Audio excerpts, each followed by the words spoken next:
of cholesterol. There's HDL, high density lipoprotein, and there's LDL, low density lipoprotein. HDL is called the good guy because HDL is the carrier and it carries excess cholesterol back to the liver. That's why it's called the good guy. LDL is called the bad guy. But you know, the body doesn't make anything bad. What's LDL's role? Its role is that of a repairer and a rebuilder. That's what it is. That's what it does. But it does something else too, which is also very important.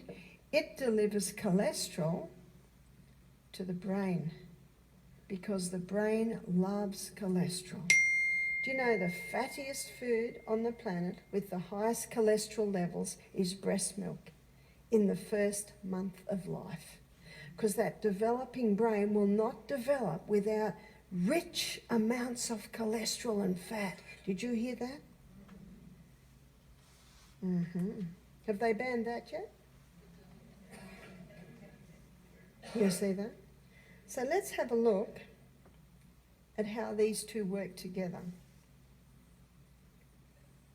So this is an artery, and because of its low density, LDL is always on the edge.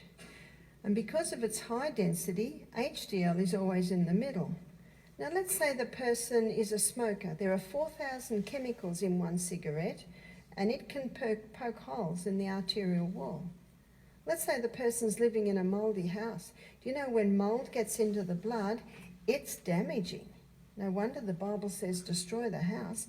It can poke holes in the arterial wall. And if a person's on a high wheat, high sugar, high alcohol diet, that feeds it more holes. Let's say the person's got a mouthful of mercury fillings, or they're eating huge amounts of fish because they think it's a healthy food. You know, there's hardly a fish today that doesn't have mercury in it. And mercury is a neurotoxin. It damages the cells. Who's going to plug up the holes, students? The repairer and the rebuilder. LDL, it's already on the edge. They're ready to plug up the hole, because if we don't plug the hole up, you're going to bleed into the tissues and die.